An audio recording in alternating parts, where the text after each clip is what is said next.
Hey guys, so this video is actually a two-parter. The first part, I'm going to talk about my mental health journey with anxiety and kind of where it stems from and just my story with it. And then in the second part, I'm going to be talking about how I manage my anxiety, because I am very thankful to have a very manageable case of anxiety, and I think a lot of people just changing a few things could really help with the stress and the anxiety that they go through every day. So I just wanted to share my journey with you and my tips and tricks. And this video is awesome because it's in partnership with a site called BetterHelp. BetterHelp is a website where you can go and find a therapist. So it's not a traditional you go to therapy, you sit down, you talk, and it's an in-person therapy. It's online. So you have access to your own personal therapist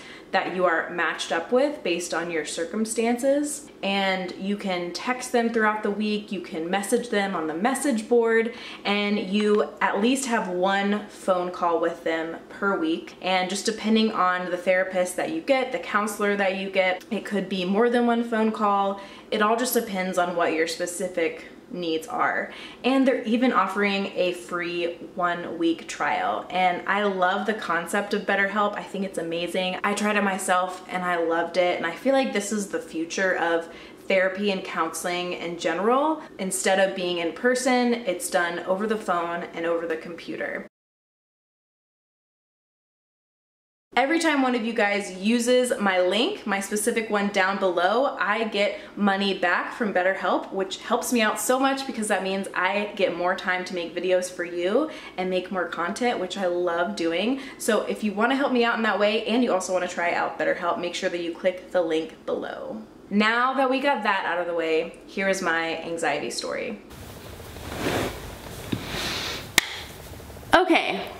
Hi. So I have struggled with anxiety in some form or another my entire life. I haven't ever talked about this on social media that much, maybe a little bit on Instagram, but not really. And I've never mentioned it on YouTube before, but I definitely struggle with anxiety. Now, I've never had an anxiety attack. I just want to preface this by saying it.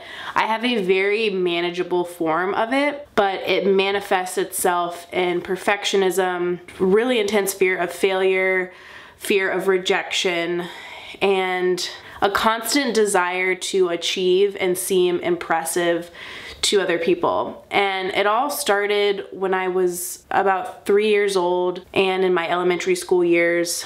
My dad left my mom and me and started a whole new family. He cheated on my mom and left her for the woman that he cheated on her with. They had kids. He had a whole new life.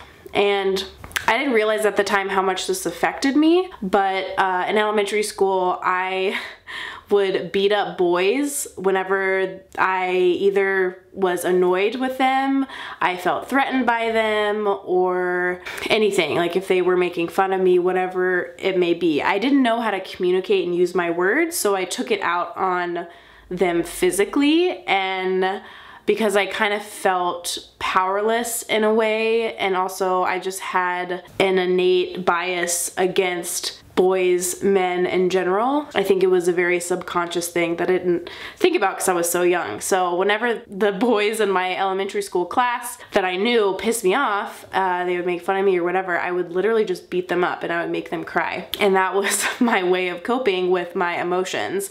I had no way to communicate. I didn't have siblings growing up. I was an only child. And yeah, and my mom and I didn't have a super close relationship, so I never really talked about this stuff with her before. Like I said, I just didn't have a way of expressing it because at the time I was so young, I didn't know what I was really feeling. You know, as I grew up, I repressed any sort of daddy issues that I had. I just have always just thought of myself as someone who doesn't have a dad, and I was fine with it. But as I grew up, I realized that my lack of a father figure really contributed to my really intense fear of rejection. And sorry, I did not think I would cry on this video. I don't think I've ever cried on a YouTube video before. Sorry about that. I'm feeling a lot like Trisha Paytas right now. Anyway, I have a really big fear of rejection, and so I don't like conflict with my close friends. I have a really hard time addressing conflict with my close friends and people just in general that I'm close with, because I have a fear that they will leave me or just not want to be my friend anymore. So a lot of the times the stuff that gives me anxiety is conflicts with close friends, family, whatever. It really it weighs heavy on my heart. Like, I will literally lose sleep. I will dream about it. So even when I go to sleep, I'll dream about different scenarios of arguments or disagreements or friends that have come and gone from my life, and I will just keep playing it over and over in my head, and that gives me so much anxiety and stress. It's insane. Growing up, I never knew that I was an introvert. I always thought that I was an extrovert because I was raised as a dancer. I grew up dancing and I was always performing in front of people, and I never had a problem with it. It was such a rush and I loved it. And I was also really outgoing and funny and just entertaining in general, and I was always the entertainer in my friend group, and I always made people laugh, and I loved doing that. But I never knew that deep down I was an introvert and I need time to myself to recharge. And God, where was I going with this? This is what happens when I try to sit down and film a video with no script or outline of what I should talk about.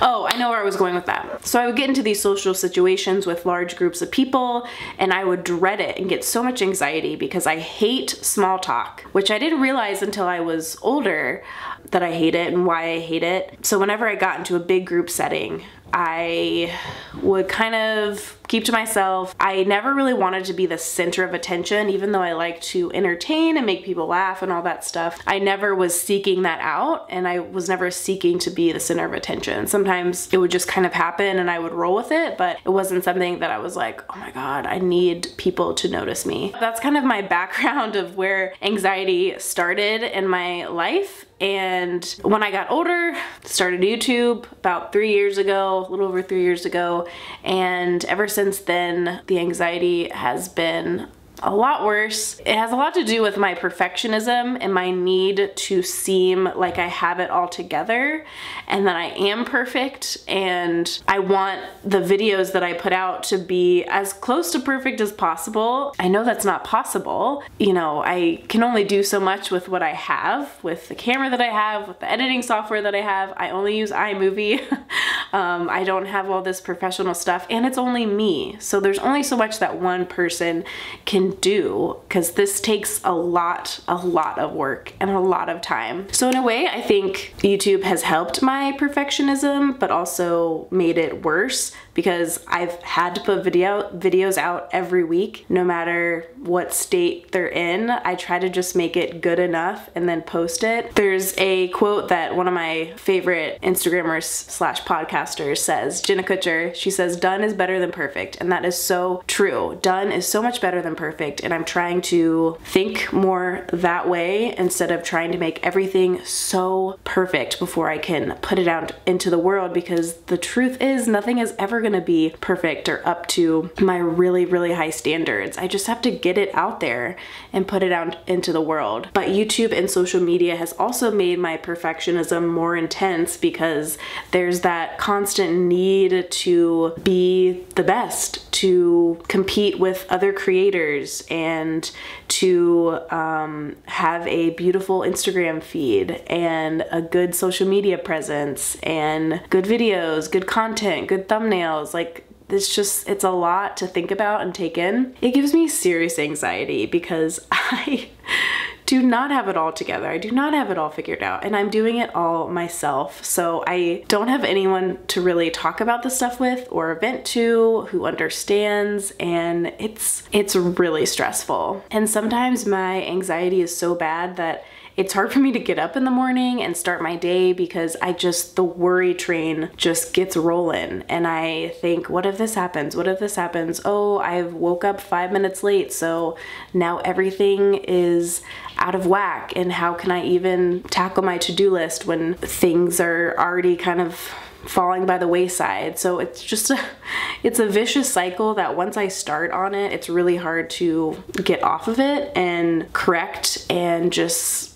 stop worrying and being anxious about things that really don't matter. And so over the past year, well, not even year, 6 months or so, I've been really trying to lower my cortisol levels, lower my stress. I have not even been tested for my cortisol levels, but I know that they are through the roof. So I'm really trying to just chill out and find ways that I can not be so anxious all the time, because I don't want this to be my reality and I don't want to use it as a crutch or an excuse.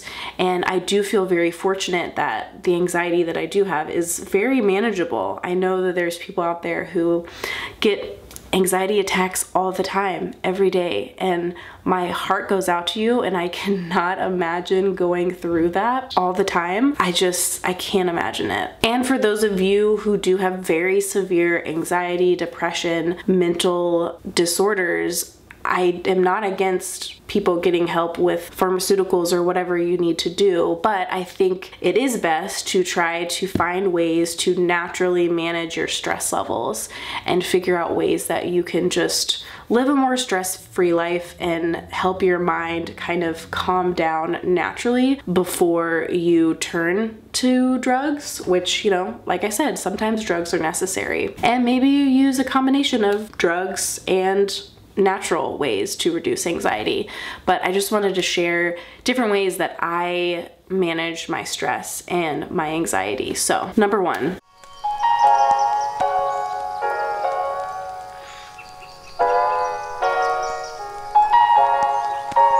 Thank you guys so much for watching and listening. I really hope you enjoyed hearing my story. If you wanna see part 2, make sure that you click here or down in the description box.